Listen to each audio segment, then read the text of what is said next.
We are live. Welcome back to another episode of It's All Clutter with Jess Marcy. I'm Jess Marcy. I am a clutter coach, and we are doing a special months-long edition, It's All Clutter Conversations.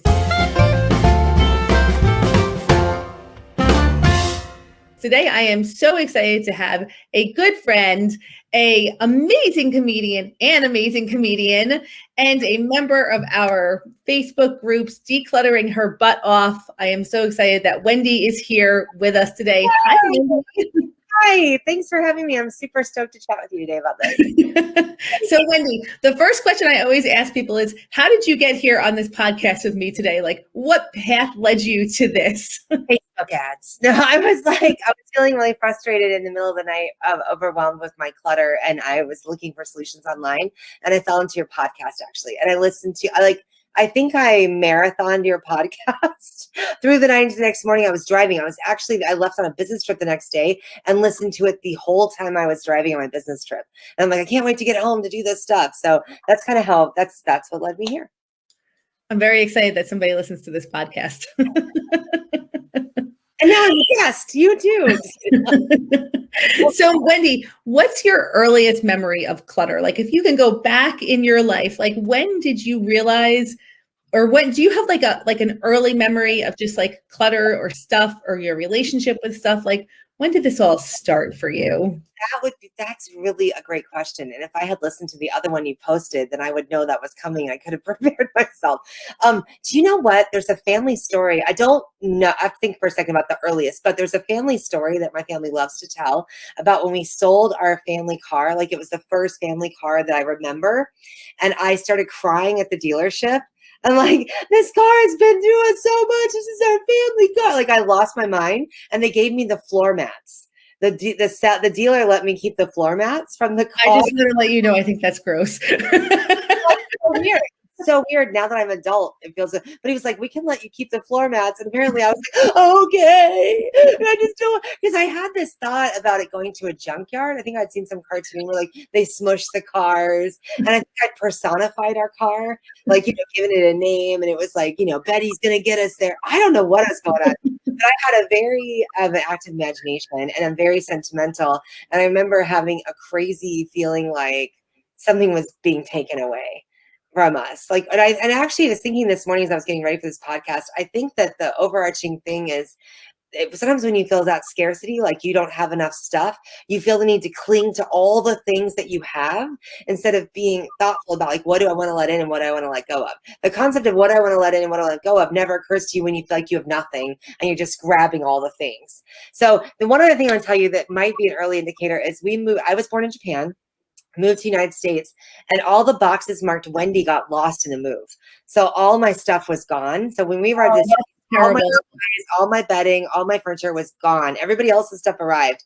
And my mom used to make a joke. She'd say, oh, that makes you really not materialistic. And I think that part is true, where I'm not like a super thingy girl, but the little things I have, I think I became a little creepy about, like, this is the first, like, these are the socks I wore in kindergarten. I don't know. I think I have a little bit of a weird bend. Okay, losing all of your stuff as a child is a huge trigger for clutter. Like, that is a very common thing that we hear all the time. So all the Wendy boxes disappeared. Yes.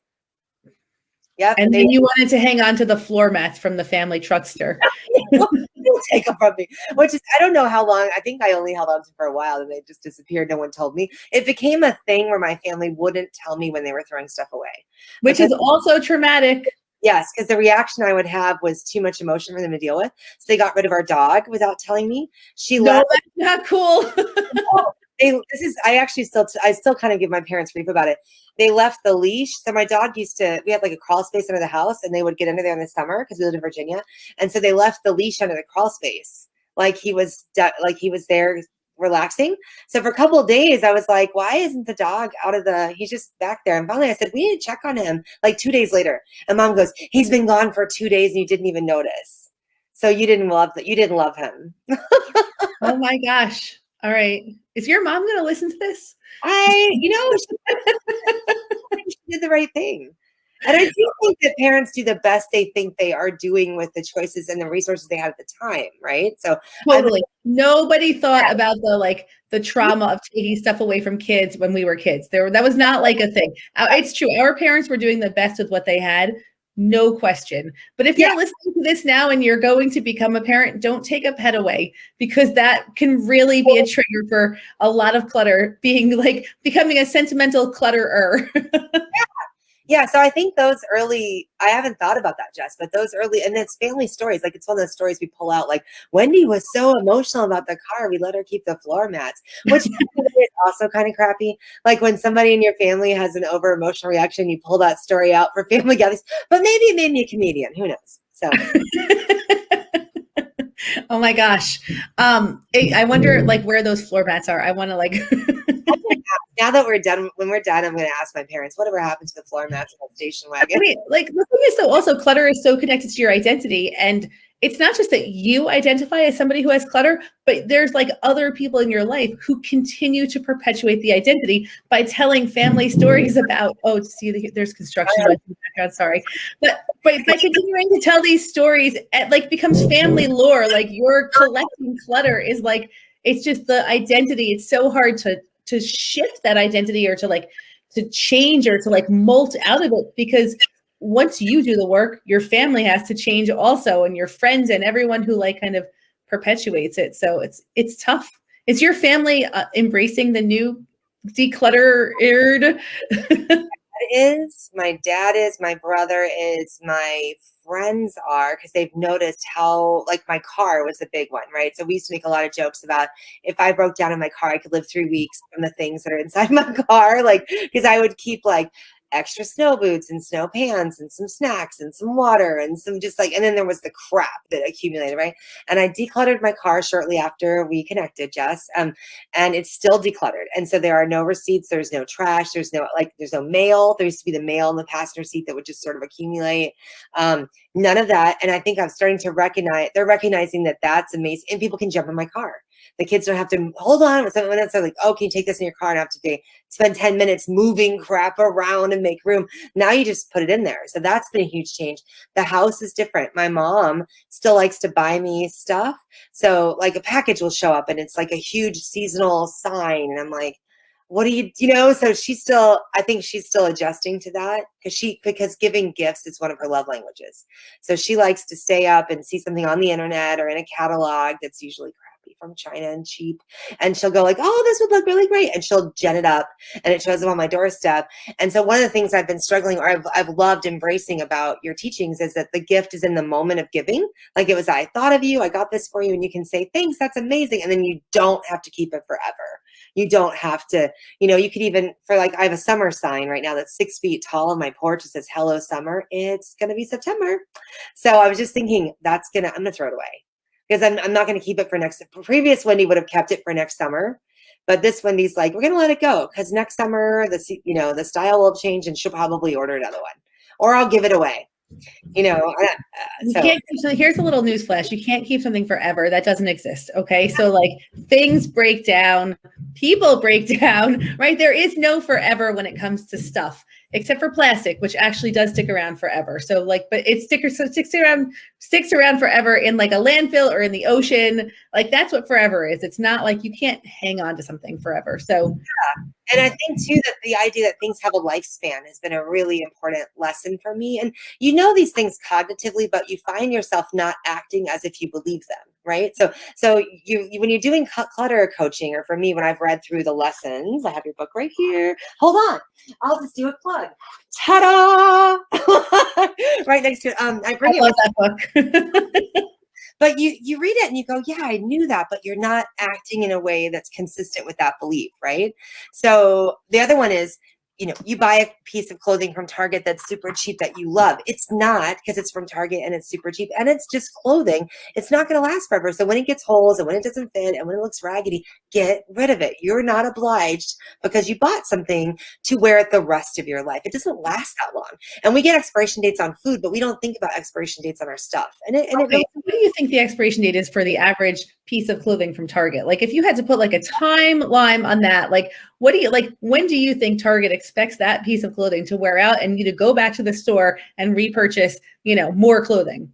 Well, Like I go to Target family picnics because I'm a Target cousin. I actually worked for a vendor that works for Target. And they're based in Minneapolis where I live. So they are really hoping that it doesn't last a year, because next summer you're going to need new. there's no way it's going to last a year. Last that season, maybe 8 weeks. 8 weeks. I was thinking 7 to 10 days is probably the average, or 7 to 10. Okay, I'll be fair. 7 to 10 wears, right? Yeah. Okay, that actually works, because about 8 weeks would work if you wear it once a week. That you're not supposed to wear it every day, and that's why they do this summer's wardrobe and the resort. Do you guys know that resort wear comes out in the winter, because the idea is you're going to take a warm vacation in the winter, and all of a sudden all your summer clothes either aren't going to fit because you gain weight over the winter, or you can't put hands on them. So they're going to sell you some more summer clothes in January for you to take your vacation, and then again in the summer when it becomes real summer. Yeah, it's crazy. First summer and real summer. This is why I advocate for not having your clothing stored seasonally, because if you go on vacation in the middle of winter, you're not going up into your attic to get your vacation clothing out. You're going to buy new clothing. But Wendy, you're like seriously identifying how clutter costs you money and how it costs you time. And I just want to go back to the car story real quickly, because that every time you had to clean out your car for somebody to sit in the car, that's how clutter steals your time. But like you don't even realize it until you clear it. You don't. Like, here's an example, is receipts. One of the Jess Marcyisms I've taken to heart is I don't take receipts anymore, because especially on food, I used to take receipt on, like, I get a muffin and be like, I want a receipt for the muffin. Like, ridiculous. I'm not going to return that muffin. It's gone. And if I didn't even like it, I'm still not going to return it. It was just $2 that's gone now in my life. So I don't take receipts anymore. And my wallet's changed. I used to have this big, thick wallet, and then I would spend time looking for my receipts. Now I do go on trips where I have to expense stuff. So those receipts I get, and then immediately take a picture with my phone and still throw the paper away. Right. Yep. It's been really fascinating for me, just I don't bring in, how you get those newspapers in the mail, those weird like penny saver or whatever. I don't even get in the house anymore. I used to bring it in with the mail and then have to touch it 3 more times.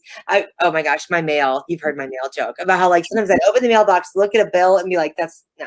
I wouldn't even take it in. It'd live in the mailbox for 2 days. And then I would take it in and live in the foyer for a while. Then I would go to the kitchen. Then I get a phone call about that bill and I go, oh yeah. Then I would open it. Ridiculous. Like, so anyway, everyone does this. This is like ridiculous human behavior that we all do, right? Because nobody wants to open a bill. That's like the worst mail you can possibly get, right? Like nobody wants to okay, look, you owe me money. Here's a letter that's telling you how much money. No, screw that. I don't want to open that bill. No. So I've been doing a lot more of time is a finite resource. It's the only thing you don't get more of, right? You can make more money.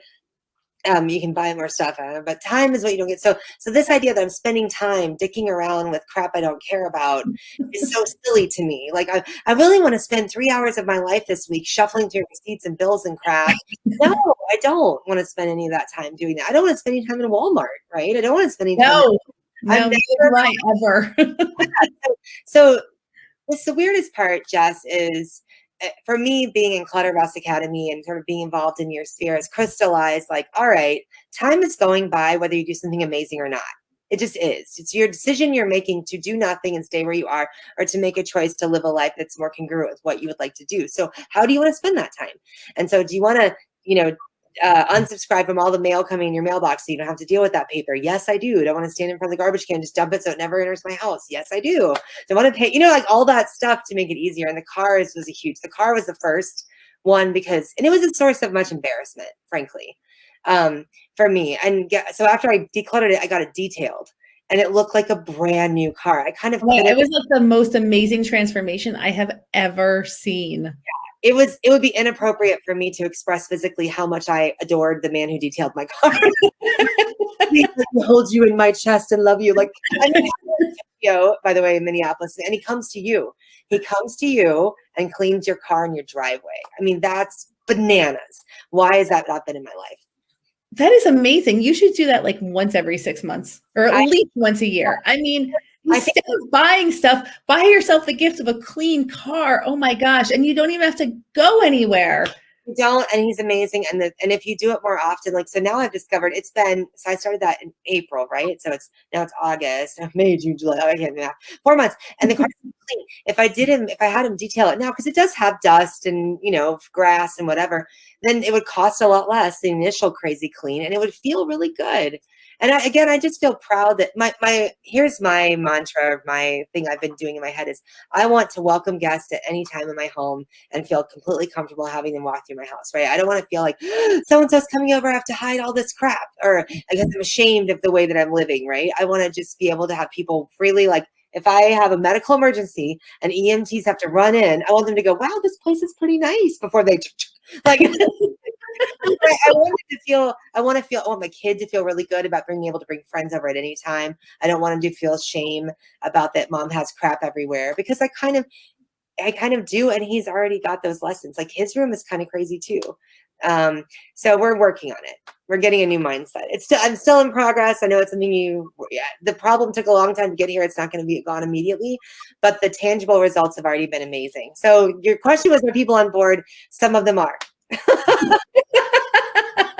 If they've ridden in your car, they're totally on board with your decluttering. Exactly. All right. Are you ready for the next question, Wendy? Okay. Actually, we kind of covered this one already, but at this point in your journey, what are you most proud of? The car is good. The other one is clothing. My thoughts are on clothing. I actually lost a ton of weight. I lost 160 pounds. So that's another thing that's really weird about clothes, because it used to be whatever clothes would cover my fat, I would buy it. Like, if it covered me and didn't make me look way worse, I didn't feel like I wanted to puke when I had it on, I would buy that piece of clothing. And now that I've lost weight, I'm in normal sizes. So and that was air quotes for those of you that are just listening to audio. So I'm like size 12, 14, right? So you can usually find a 12, 14 in any store you go into. Well, suddenly I have choices. Like, oh, what do I want to wear, and what colors do I like? And so that journey of losing all that weight and having all those sizes, it's very strange stuff you cling on to. It's like, no, let it go. Like, it's very hard to separate the emotional experience from the physical object. And I just watched a podcast that you did the other day about this jar your husband found for you with the plants inside. And you were saying, yeah, right there. And you were saying the emotions that you get when you see it and you feel it, right? Yeah, that. There's still little plants alive in there, even though some of them have died. But regenerate, and it'll come back, right? Because they're going to drop seeds. Anyway, it's the idea that I can relive this emotional experience in my head without touching the physical object is a really important lesson. And then the other thing I struggle with a little bit is I do have some things that are precious to me. And so figuring out which ones are precious enough to keep and display proudly, and which ones are like as a comedian, actually, Jess, let's get your opinion real fast. As a comedian, I have posters from I would say, like, not monumental, but like significant milestones in my comedy career. So like a poster with Tim Harmston, who's been on TV, or a poster where I was a headliner. I have a huge, like, 20 by 30 poster of my face where it says, like, Wendy Mayberry headlining, but I don't really want to display them.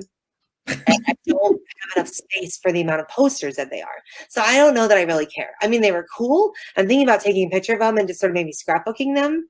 But I think I'm ready to get rid of these posters, because I don't think my son needs them. I don't need the ego boost from them.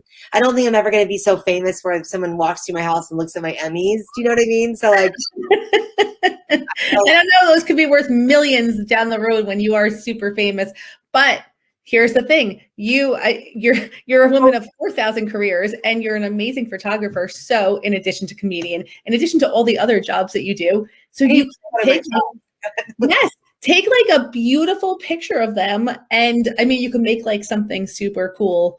I don't know. I mean, I don't think you have to keep the actual thing if you don't want to. Yeah, I think I'm going to take a picture of them and then maybe make a collage or put them in a scrapbook, because I like having things in my house that make my heart go, oh. And although my comedy posters sort of do that, I get a lot of like, oh, that show was like X, or this joke's like that, or is this sort of career stress. It's not relaxing. You know what I mean? Right. Right. Sometimes I love me walls are relaxing, and those aren't. I've been having a new thing. You're talking about the I love me wall. Here's my degrees. Here's my awesomeness. Like, I want to have one that you come in and you feel more peaceful. So I think I'm going to declutter that. Okay. So here's a funny thing. I have my college diplomas, right? So I have a lot of education. And I feel like I don't really use very much of it, even though I do have a master's degree in archival science, which is very much connected to the work that I do now. But I feel like, what's the point of having that college degree, right? So I have my college degrees framed in a closet, not because I was going to throw them out, right? Oh, Let's talk about it. So you ready for this? This only got during the pandemic. My whole name is Wendy Michelle May. I got a BA, y'all, from a really nice. So here's the thing I'm going to tell you. I had this moment because when the pandemic happened, I thought I was going to lose my job, and I was applying for another job, and they wanted a picture of my degree. And I was like, ugh, and I had to go in the garage where I have like shit everywhere and find that degree, which was still in the envelope that had come in. I never even framed it because I had some moments in college that I wasn't real proud. You know what I mean? Like, I feel like I got that degree by the skin of my teeth, and I had always kept it. And then I thought, how privileged are you that you actually finished college and you're not cherishing that, or you're not valuing that? So many people would love to go to college. So many people would love to have a degree or didn't have the means to finish a degree. You finished it and it's rotting in your garage. What's wrong with you? So I actually went on Amazon and got a frame. I didn't do this. The university sells you like one with mats and crap. I just measured it, went on Amazon and got like a $7 frame, and I put it up. But I don't know, Jess. I'm still looking at it and I struggle because on one side it's great, like, oh yeah, I did do that. But on the other side, it feels forever ago, right? I don't even remember going to college. It was so long ago. No, so I don't know. So I had that moment where I thought, you are being privileged by not honoring the fact that you achieved this. You should put it in a frame and put it up. So I have had it up for the past, I didn't hang it. It just sits on this ledge over here. But it's really weird. Here's the thing though. Okay. These are my thoughts. I understand what you're saying about, like, yes, it is a privilege to go to college. There's no question about that. But at the same time, it's your own journey and your own experience. And like, for me, I felt really pressured to go to college. Like, I mean, like, I didn't have the option to not go to college. Right. So, and because I wanted to like start my own business when I was like 10. And it's a more complicated thing for me, because like, I feel like we spent so much money on this degree, and what did it leave me with? I don't know. I mean, there was value in the experience, but was there that much value in the actual education? I'm torn about that. It's not a total positive for me. That's the reason why I stayed in the garage, Jess. I have similar, too much podcast, but similar mixed feelings about the university. And to be honest with you, I had 2 majors and 2 minors. You know what that says? I don't know what I'm doing. Right. Like, well, here's the thing. Like, why do we make kids decide? I mean, this is totally tangential to this whole thing. This is Allison and I talk about this all the time on the show with no name. So if you don't listen to my other podcast, go listen to it. But like, why do we force kids to decide what they want to do when they're 17 years old? That is the stupidest thing ever. Who knew except for my husband, who knew what they wanted to do when they were 17? No one. And then like, commit to it. We're going to spend $200,000 on your commitment. And then you can never change your mind because it costs so much money. That's crazy. That's crazy. It is crazy. And it also makes you feel like it's sort of scarcity thinking again, right? Like, this is the choice you've made and now you're limited to that choice. And a lot of crazy emotions around when you start a job, figure out it's not the job for you, or it doesn't fit. My first job, not to throw my mom under the bus again, I got a degree importing diesel engines from Germany. Jess, you've known me long enough to know, does like importing, like typing in serial numbers for diesel engines, does that seem in any way like anything that would actually, I used to have to take Emetrol every morning. That's the anti-nausea medicine, because I wanted to puke. The first 2 hours of every day, I was fighting nausea in my body because I wanted to puke. And so I actually bought the anti-nausea medication. I would take it every day before work. And my mom said, you have to keep this job 2 years or you will look flighty. That's old school thinking, right? You have to keep this job 2 years in order for people to think you're hireable. So I suffered for 2 years in a cube, sucking on Emetrol every morning because I wanted to puke, because I did not want to be there to try and fit into this mold of what people want you to do. And it is crazy how we do that to ourselves to try and make parents happy or whoever happy, or feel like you're worthy of, being there. So, but this clutter, right? And it's all clutter. That's the name of the podcast. It's all clutter because you were taught to hang on to something that you didn't love, right? Yeah. And it wasn't a physical thing. It was your whole entire freaking life. I mean, keep this, hold it. You must do this. You must not let this job go, even though you want to vomit every single morning. Like, it's crazy. Crazy. And I remember reading when I was, because I've always been into reading about like how to make your life better. You know, I didn't always do it. I have like 7 books on decluttering that I don't think I read. I have a stack of them. Jess has already heard that. She's like, a lot of people tell me that. But I read somewhere about like holding on to a helium balloon. And when you figure out, like, don't keep holding on to it as you get further and further away from the earth, right? Like, let go and the consequences are low and you just have a nasty fall and maybe you break a leg versus you're 1,000 feet in the air and you're going to die. And I remember thinking, like, I am always likely to hold on to that balloon going, it'll get better. It's going to get better. Even when I know it's not the right place for me. And that's interesting. But this is why we hang on to everything in our life, because we were taught these lessons subtly or not so subtly, or in the maybe in relation to this or maybe not in relation to this. And then we have this, when we realize, oh my gosh, this is not what I want, these things, this is not what I want to do, this life, this is not how I want to move forward. We have to like we have to undo all of the stuff that we learned, justify it to the people who taught it to us, right? Like, and take that very big leap and make changes. And that's why it's so hard to declutter, in a nutshell. That's it. I mean, and I just want to say something too. If you are listening to this like I was, where, you know, you've just fallen into the Jess Marcy world and maybe you're like marathoning podcasts, and I would just tell you, you know, having that inkling like, wow, I was meant to hear this at this time. Because I have a theory too, that you hear stuff, kind of things, like I bought 7 decluttering books. None of them clicked until I talked to Jess and went, oh, bing. And maybe I was at the right time, or I was ready to hear it. But if you are hearing this morning, you are probably ready to hear it. This could be your moment. So I would just encourage you to move forward with doing a couple little things that she suggests. I found immediately, like, just the way that you twist things made my brain go, you know, you're right, that we never were, like, I grew up when we buried my grandmother and we opened up under her kitchen sink, she had apricot seeds, like a squirrel. She had kept away apricot seeds. Like, if we got hit by a nuclear bomb, she could replant apricot trees in Alabama. I don't know why, but she was a child of the Depression. She like took her tinfoil and would like smooth it back out and fold it and put it in a drawer because you didn't waste tinfoil. And she raised my mom. My mom raised me. So yeah, we were not taught how to deal in a world with abundance, with a world that you could go to Target at any time and buy a thing that's going to last 5 uses. And then what do? So I really felt like that resonated with me, that, you know, this idea of it's not my fault, of course, feels good, but I genuinely see this struggle because we were in a depression, right? I was raised by people who literally had nothing and thought, hang on to everything. And that's not the world we're living in. And so it's easy to accumulate. No, we're the first generation to have to really deal with like this dichotomy that we live in this world, you know, like this container, like containers coming across the ocean by the like thousands every single day, right? I mean, when you stop and think about what the world we live in today, it is insane.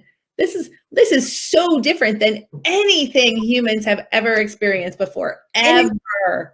And the idea of the crap part is really interesting because I've worked in corporate America where we encourage those containers, right? Or we order them up. We order them up from China. I've made stuff in China for a retailer that would come over in containers, and I would know how little we paid in China. The part that always boggled my mind is how we sell, like, let's just take a cotton skirt at JCPenney, a retailer, right? And so someone had to raise that cotton, harvest that cotton, make it into thread, make fabric, cut the fabric, sew it, right? And then had to package it. They had to, stamp the little price tag on it, ship it. Someone else had to take it out of the container, hang it on a hanger, and it sat there for a couple months. Then it got marked down into clearance. There was actual physical labor to mark it down into clearance. And then someone rang you out of pennies, and I bought it for $2. And Penny still made a profit on it. How is this possible? How? Right. And how is our food so inexpensive? How is our clothing so inexpensive? When you think about it, I mean, how can we buy goods for so little? It's nuts. You say bananas, I say nuts. It's absolutely insane. So no wonder we have no skills to deal with this stuff. Yeah, I agree. And it does make you being more thoughtful about just my consumption of the crap has been a real big deal too. So just the other day I saw in a mom's group, someone's like, does anyone like goodie bags? I'm like, no, don't give the kids goodie bags. Like, it's a plastic bag full of plastic crap that is literally worth a fraction of a cent. And now I have to keep it. Like, we were joking, weren't we on a call? I think someone said people give goldfish at parties. It's like, you just gave me a pet? What are you doing? So It's so hard because you're like fighting against the, the trends and like it's an uphill battle. I mean, because you want your kids also to have like a normal experience, right? But you also want them to see the insanity that exists around all of this so that they can not be burdened by the same stuff that we were burdened with. But then they're going to grow up and tell their therapist, my mom was so weird. She never gave goodie bags. I'd say one more thing really fast. We found a kitten. I don't know if you saw this Facebook saga, but we found a kitten. And everyone on Facebook is like, it's your cat. It's your cat. And I'm like, nope, it's not my cat because I already have a cat. And so we actually found the cat at home within a day. And my son and I let it go. We thought like, here you go. You get to be in a house that's ready for a kitten. We are not. You know what I mean? I thought like, I didn't have to cling to it. It wasn't mine. Someone didn't give it to me and I had to own it. No, I found you a home. And now we get to visit you. You're down the street from us. That's, you know what I mean? I don't have to pay for extra cat litter and vet bills I wasn't planning on. I don't have the money in my budget for an extra cat right now. And I don't feel guilty about it. I found you on the side of the road and now you have a home. Yay. It's like, oh no, you should have kept that cat. And my brain on Just Marcy is like, no, I don't need extra. I don't need the drama. I don't need the vet. I don't need any of the stuff with the cat right now. I got stuff going on. You know? So Wendy, this leads into our next question really nicely. This is our last question and it's a good one. So what does your future hold now that you are decluttering and changing your mindset around the stuff in your life? Wow, that's a great question. I am most excited about, sounds so weird, when I go into homes now that don't have clutter, I get really turned on. Like, I want to have a house like that where I've really, and part of letting go of that old emotional clutter is letting go of the emotions behind it. And none of them, Colleen, one of the clutter coaches, told me, don't have stuff in your house that makes you feel bad. That was revolutionary because I have scrapbooks from relationships that didn't work out. Why? Let it go. Because every time I saw it, I'd get a pang of, oh, I remember that this was crappy. Like, why am I torturing myself? Makes me feel like shit. Sorry. But I'm pretty sure the guy in those pictures doesn't even think about it. Like, you know what I mean? Like, why? Yeah, he doesn't have the scrapbook, that's for sure. I didn't scrapbook it. It wasn't worth. So why am I sitting in that? So I'm most excited about the emotional freedom from letting go of the crap and then feeling the freedom of making different choices and having more money, not feeling like the other thing I really found out that I do is I go to Target and I think if I buy all the things to make this Target Christmas look amazing, then we are going to be happy. I think I have that belief. Like I have to get this season's ornaments that fit with like the Hallmark yearly ornaments. What is that crap? Right? Like I feel the freedom of not having incredible sales pitch. It is an incredible sales pitch. That's what it is. Yes. Or all the embroidered teddy bears with the years on them. What are you doing with these teddy bears? Like, to me, the queen of that is Beanie Babies. I never got into it, but you see, like at the yard sale the other day, we bought a Beanie Baby for one of the kids, and she immediately ripped off the heart. The heart with the name at home, and we're like, and then we thought, yeah, use it. Burn the candles, unleash the lamp out of the plastic coating, like enjoy your crap because you are not here as long as you think you are and have fun. So I think the freedom to like actually enjoy this stuff, don't save it up for a rainy day, use the good china. Let's just go. It feels like Oprah 2.0 on steroids. I used to really like Oprah when I was younger. Now I'm a full on grown ass woman. It's like, yeah, going forward, using my crap. Film off of everything. Yeah. I'm going to use real cutlery tonight. Yeah, for real. And that you're worth it. You are worth using the good stuff. You are worth it. You are worth it. Enjoy it. It's later than you think. So I feel like being in a group of women that encourage ourselves to live our best life and do the stuff now and don't put off hard conversations and do the crap that makes you happy. It's fantastic and it's freeing and I feel a lot less guilt. So like, actually, I'm pulling my kid out of school 2 days this week because we're going on a last hurrah vacation but on Labor Day, and my parents are like, he needs those 2 days of school. And I'm like, he's in first grade. He'll learn the color blue. We're going to be all right. We're going to go make some family memories, and we're going to go take 2 days because he's got the rest of the school year. And we're doing it. Oh my gosh, I think family trumps school most of the time, right? Like not all the time, but like most of the time. And especially when your kids are younger and you can do that. Yeah, they're going to learn their colors. They're going to learn how to identify money that they're never going to pay with, right? They're going to learn, right? They're going to learn what a quarter is. And then you're going to be like Venmo them their allowance, like. That's a really good point, actually. But and I love his teacher and I respect his schooling. And I think that reading is important. But I also think we've got we live in the north, so it gets wintry for a good chunk of time. It's 6 months of cold. We got a little cabin that we can go out and kayak and go and be away from devices and frickin' like go be in the world. And so we're gonna go. Device free is the best lesson you can teach your kid. Period. Yeah. There you go. There you go. All right. So enjoy your family vacation. Enjoy the rest of your guilt-free life. Thank you for being here. I know that you started this out sort of small, and I'm sure it's weird to hear all the ways that you've impacted people, but you have certainly changed my life in the 5 months we've been hanging out. I love you. You can come. I love you too, Wendy. Anyway, it's not weird to hear it because this has been my journey too. And so it's validating for me, right? Like I know what I experience and I know that we can replicate that with everyone else in the world because you do not need to have the burden of clutter in any form hanging over you. There is a different way forward. And if Wendy doesn't exemplify that, then I don't know who does. So Wendy, thank you so much. And if you're listening to this podcast, wherever you're listening to it, on YouTube, on Spotify, on Apple, on any of the million podcast things out there, do the thing you're supposed to do. Like it, comment on it, subscribe, leave us like 5 stars, whatever you're supposed to do on whatever platform you're listening on, go do that because that's what keeps these conversations going. And more people need to hear these conversations. Wendy, you're amazing. If you want to listen to more of Wendy's comedy, Wendy, where can they find you? Actually, right where you are. So wherever you are, I'm at also. Mayberry, I have a comedy album. It's not safe for kids. I use some bad words, mostly just S word and D word. And yeah, anyway, so it's Mayberry, and the album's called She's Not From Around Here. And I would love to have you in my circle too. Thank you. Yeah. So go like and find Wendy also because she is amazing. All right, you guys have a great rest of your day and join us next week for our next It's All Clutter conversation. Bye now. Bye. Thank you.